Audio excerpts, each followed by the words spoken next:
Halo teman-teman semua. Kembali lagi bersama saya Bimo Sasongko bersama podcast Bimo, Bincang Intelek, menarik dan oke. Podcast Bimo ya. Pada siang ini kita kedatangan tamu khusus spesial, salah satu siswa saya ini, murid saya yang bernama Bimo Rahadian Bimo Aditya Dityo ya, nanti diterangin oleh Mas Bimo ini. Kebetulan nama saya Bimo juga, kita sama-sama Bimo juga nih, salam dulu. Oke kan, orang-orang nama Bimo itu nama oke, top ya kan. Nah jadi ini menarik, hari ini kita mengundang Bimo ini adalah salah satu mahasiswa Indonesia di Jerman ya. Semua udah tahu Jerman itu adalah salah satu negara besar dunia, salah satu penyokong utama Uni Eropa ya. Banyak lowongan kerja, industri UKM semua berkumpul semua di Jerman nih ya. Jadi ini motornya penggeraknya Uni Eropa yaitu Jerman ya. Nah kebetulan Bimo ini ternyata adalah salah satu mahasiswa yang tidak hanya menjadi mahasiswa tapi juga bekerja. Nanti kita terangin satu-satu. Di Jerman istilahnya Ausbildung ya. Nah oke. Kita langsung aja ya ke Mas Bimo ini ya. Bimo apa kabar? Sehat ya. Coba kamu dari mana asal sekolahnya ini, sebelumnya terangin kapan lahir, sekolah di mana, terus sampai bisa ke Jerman ini ceritanya seperti apa coba? Iya. Jadi nama lengkap itu Rahadian Bimo Dityo, lahiran 2001. Jadi sekarang 21 tahun. SMA dulu terakhir maksudnya terakhir pendidikan kan SMA di Indonesia itu SMA 26 di Tebet. Lulus tahun berapa itu? Tahun 2019. Artinya kamu lulus masih usia berapa? Masih usia 18 ya. 18 sekarang udah 3 tahun ya, dari 2001 ya. Iya. Jadi sebelum awal mula tuh setelah UN ya, SMA kan ada persiapan SBMPTN, mandiri dan lain-lain kan. Ya. Waktu itu setelah gagal di SBM itu aimingnya langsung berubah Ya. ke arah Ya. luar negeri. Betul. Tapi sebelum itu pun mencari info Ausbildung ini tuh masih samar-samar tuh zaman dulu. Ya. Karena banyak di internet itu informasi Ausbildung entah masih bahasa Jerman atau belum detail lah penjelasannya Ausbildung itu apa segala macam pada saat itu ya tahun 2019. Kenapa akhirnya banting setir ke Jerman? Karena kan Jerman tuh kuliah sebetulnya kan yang terkenal. Jadi gini, kalau misalkan akademik banget anaknya ibaratnya di sininya pintar, harusnya di sana tidak masalah untuk kuliah. Tapi kalau misalkan di sininya itu buatnya misalkan di praksis atau di praktek, itu lebih baik ke Ausbildung arahnya. Karena Ausbildung itu sendiri tuh kalau di bahasa Inggrisin itu apprenticeship, kayak seperti magang di industri, tergantung industrinya ya. Betul. Nah kamu di industri apa ini sekarang nih? Saya perhotelan manajemen ya, gastronomi kalau namanya. Gastronomi, Pariwisata. istilahnya gastronomi ya. Jadi itu adalah dunia perhotelan, manajemen, tourism dan lain sebagainya. Oke. Lebih spesifiknya tourism karena di sana ntar ada kuliner juga, ada marketing juga semuanya. Jadi kamu tidak hanya belajar hotel manajemen tapi juga kuliner, marketing, ilmu itunya ilmu manajemen juga belajar. Masuk storaging, semua Jadi Ausbildung itu kita kalau misalkan disetarakan kayak di Indonesia tuh apa sih Ausbildung gitu? Itu masuknya bisa jadi SMK, bisa jadi D3 sebetulnya. Tapi kalau SMK standarisasi Eropa itu jauh daripada SMK di kita.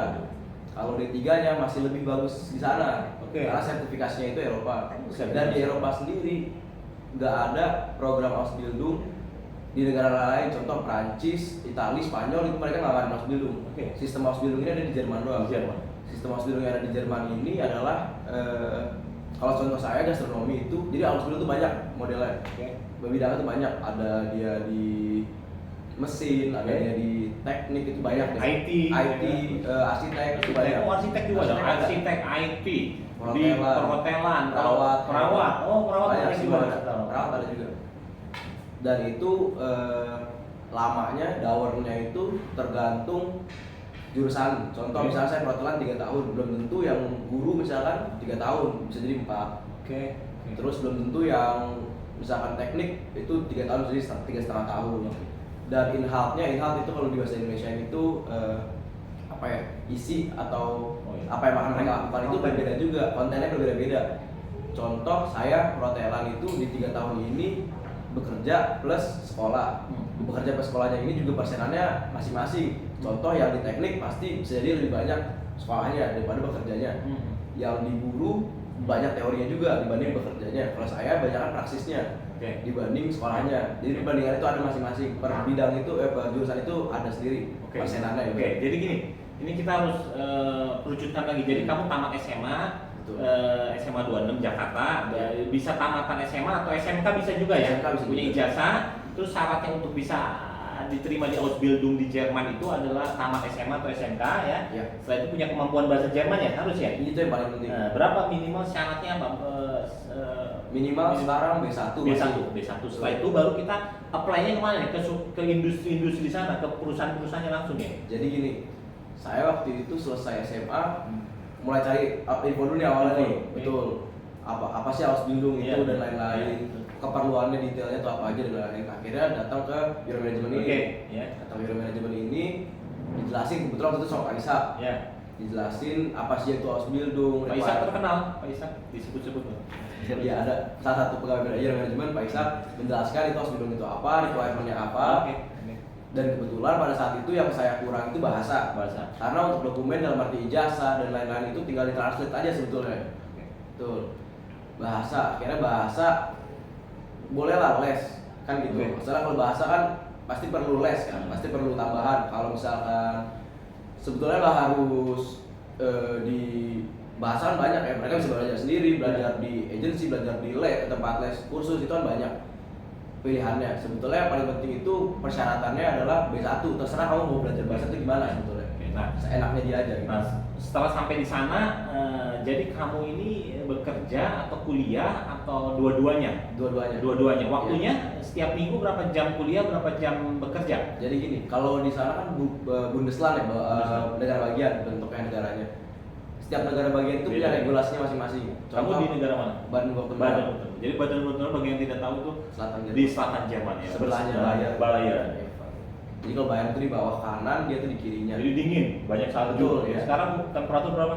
Terakhir sebelum berangkat ke sini, flight tanggal 10 Januari itu di kota sayanya Freudenstadt itu -7. Minus itu di Freudenstadt. Saya pernah ke Freudenstadt, kota kecil di tengah hutan ya. Iya betul. Itu di ini ya namanya apa namanya? Schwarzwald ya. Schwarzwald, ya. Black Forest ya. Black Kalau Forest. bahasa Inggrisnya Black Forest bagian tahu itu. Oke, silakan terus. Tadi sebenarnya gitu ya. Proses ini ya apa namanya waktu.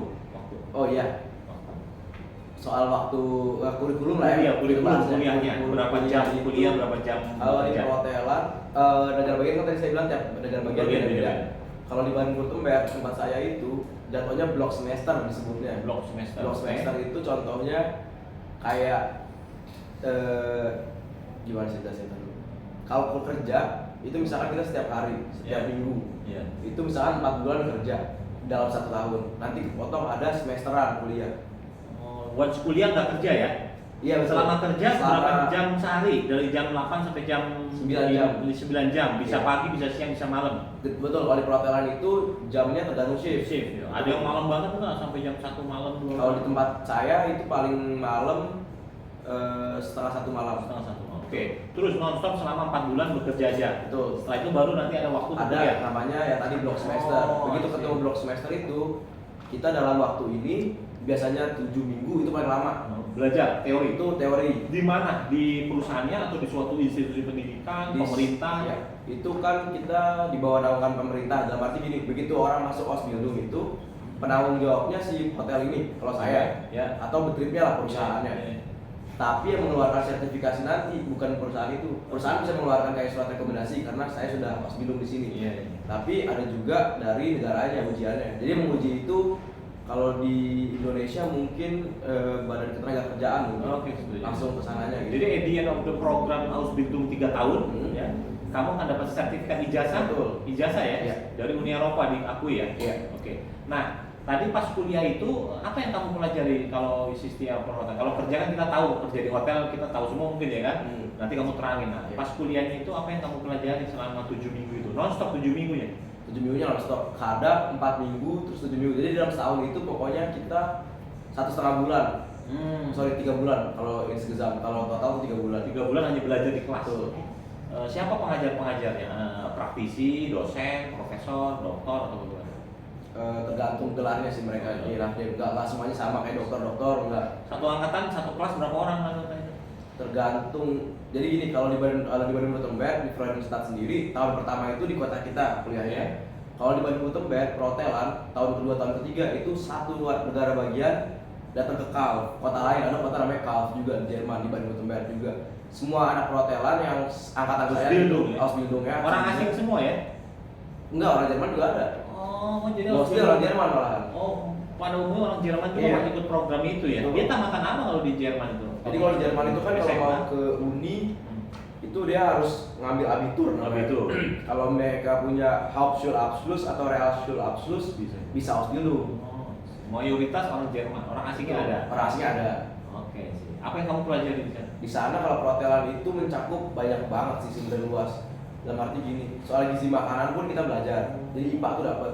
Bahasa Jermannya Ernährungslehre itu kayak gizi makanan, pencernaan, Semua berbahasa Jerman. berbahasa Jerman. Pengantar semua bahasa Jerman.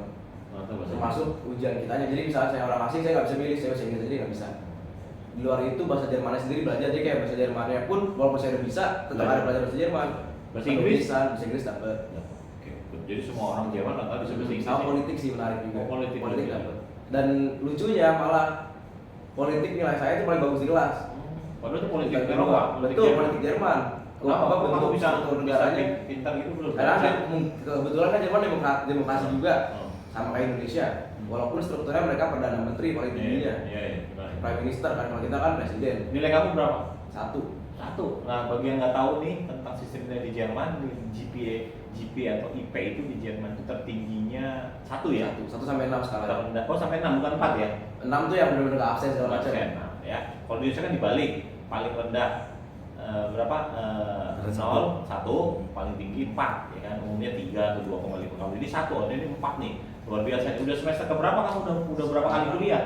Berapa kali blok semester? Blok semester saya udah 4 kali. Tinggal 2 lagi. Tinggal 2 lagi. Habis itu proof. Itu berhubung dari udah keluar sertifikat. Betul. Nah, setelah keluar sertifikat kamu bisa kerja langsung ya? Bisa. Boleh kerja di Boleh. Jerman meskipun kamu orang asing. Bisa. Dapat visanya nanti ya, bisa kerja. Ya, bisa kerja itu ya Boleh. dari kontraknya itu. Oke.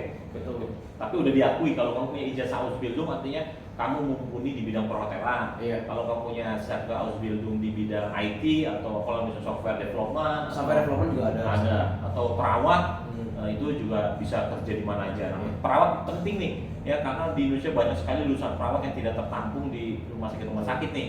Nah ini Jerman membutuhkan, saya dengar ya, karena banyak orang Karena yang gini udah tua-tua ya. Kenapa misalnya menanyakan ya kenapa Ausbildung tuh ngambil orang, karena Jerman tuh ngambil orang asing Nah itu kenapa? dari luar negeri gitu ya, Nah. dari Asia, dari Nah. mana. Piramida penduduk mereka tuh terbalik sama kita. Iya. Kita itu banyak usia produktifnya numpuk, Iya. usia tuanya juga Sedikit. sejajar atau Iya. lebih sedikit gitu persentasenya lah, nggak banyak bedanya sama produksifnya. Nah. Jadi lapangan pekerjaannya mungkin udah diperbanyak, tapi lulusannya tuh satu angkatan bareng-bareng gitu ibaratnya. Atau 3 angkatan mungkin numpuk bareng-bareng, ada yang kuliah lambat segala macam kan lulusnya.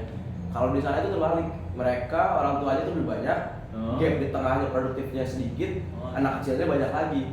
Jadi ntar yang produktifnya udah rente gitu ya, udah pensiun, yang mudanya baru naik. Iya. Ntar anak kecilnya banyak lagi, orang tuanya banyak lagi, jadi selalu di tengah itu kosong gitu loh. Kenapa mereka ngambil donasi, jadi jangan takut kayak entah penipuan, entah apa. Iya. Mereka memang membutuhkan, makanya kenapa ngambil kalau ngomong Spanyol, Itali itu mereka justru sama kayak kita kondisinya kurang lebih. Jadi mereka imigrasi juga ke Jerman juga. Nah orang Jerman menghadapi kamu sebagai orang asing, tahu nggak bahwa kamu itu orang Indonesia? Kira-kira bagaimana respon mereka terhadap orang asing atau orang Indonesia? Apakah suka? Apakah sangat tidak atau rasis atau apa? Bagaimana? Welcome? Bagaimana? Sebenarnya gini, orang Jerman kan terkenalnya anstrengen tuh disiplin lah. Anstrengen tuh disiplin ya? Iya, anstrengen mereka terkenalnya, atau direct banget lah kalau ngomong, nggak Iya. pakai basa-basi gitu. Iya. Itu betul. Tapi cara masuk ke mereka itu nggak pakai, kita harus seperti mereka. Contoh, saya nggak bisa ngomong kayak tolong dong, atau saya ikutan dong ngobrol, saya ikutan dong ketawa-ketawa. Kalau saya nggak bisa apa-apa, Iya. minimal satu level sama mereka, Iya. kebisaannya gitu. Iya. Kalau saya nunjukin kebiasaan saya, mereka akan copy, pasti. Nggak mungkin kalau di sini kan, ini mohon maaf ya, saya mungkin nggak kalau budaya kita kan masih kayak ada iri dengki gitu. Iya. Mereka nggak bisa kayak gitu. Iya. Kalau mau diterima, tunjukin lah apa yang kamu bisa. Tergantung lingkungannya ya. Kalau Betul. mau di Ausbildung kamu harus pintar, pandai, rajin Iya. kerja. Nanti mereka bisa ngajak ngobrol, main. Mereka mau. Ngajak makan. Kalau kamu ibaratnya nggak bisa jawab apa-apa, jangan harap mereka mau Oke. main. Oke. Terakhir nih pertanyaan saya nih, kamu puas nggak dengan pendidikan Jerman, pekerjaan di Jerman ini? Kan kamu punya cita-cita dulu 3 tahun lalu ingin sekolah, ingin bekerja. Sekarang kamu sudah menjalani hampir 3 tahun ya kan, dipotong pandemi dan sebagainya. Apa pendapat kamu? Apakah kamu puas? Apakah kamu ingin merekomendasikan ke teman-teman adik-adik kamu di seluruh Indonesia? Silakan. Saya puas sih sama progres yang saya capai pada saat ini karena kan Sesuai harapan-harapan kamu betul, dulu. sesuai Ya. alhamdulillah sama harapan saya yang saya punya sebelum daftar. Apa harapan-harapan kamu dulu tuh apa tentang Jerman, tentang pendidikan, Tentang Jerman tuh dulu harapannya tuh ingin berkarirnya di Eropa. Oh. Pengalaman kerjanya lah dapat di Eropa Iya, gimana. oke. Tapi nggak di samping itu nggak cuma kerja doang. Kalau misalkan saya mau kerja doang mungkin arahnya Dubai ke sana. Oh sih. Karena di sana buat kerja doang tuh lebih mudah lah dibanding Iya. di Eropa untuk bisa Iya. dan lain-lain. Kalau di sana kan di Jerman dapat pendidikannya juga. Ya. Jadi dalam arti walaupun bekerja, dirinya nggak kosong gitu. Homesick nggak kamu? Homesick beberapa saat lah. Ya, Kalau saat. misalkan lagi nggak kerja gitu istirahat atau di rumah belajar sendiri, Kangen dikit. kadang kangen makanan apalagi. Kalau udah kerja udah sibuk udah ya. Iya. Oke. Luar biasa. Oke. Mas Bimo, terima kasih banyak nih ya atas podcastnya ini kita sengaja undang.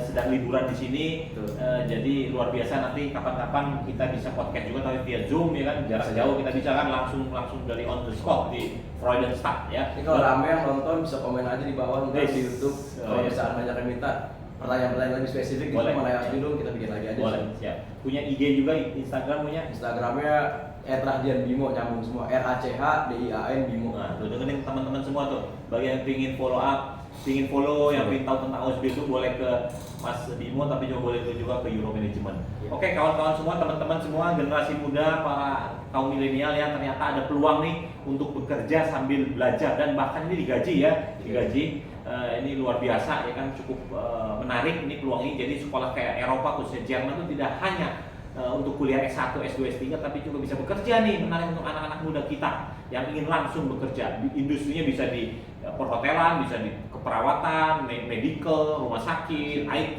arsitek bahkan ya kan. Dan juga bisa jadi guru juga ya. Bisa jadi guru. Nah, itu menarik nih ya. Untuk lebih detailnya, lebih dalamnya silahkan datang ke Euro Management Indonesia dan kita nanti bisa bahas lebih tuntas lagi tentang syarat, caranya dan lain sebagainya. Dan satu lagi tadi Freudenstadt itu adalah salah satu kota turis di negara bagian Baden-Württemberg ya. Sekitar mungkin 1 jam dari Karlsruhe ya, 1 jam setengah dari Karlsruhe atau Pforzheim ya. Oke, itu dari saya kawan-kawan semua, terima kasih, sampai ketemu lagi di podcast Bimo selanjutnya. Bincang intelek memang oke ya gitu ya. Oke, demikian. Wassalamualaikum warahmatullahi wabarakatuh.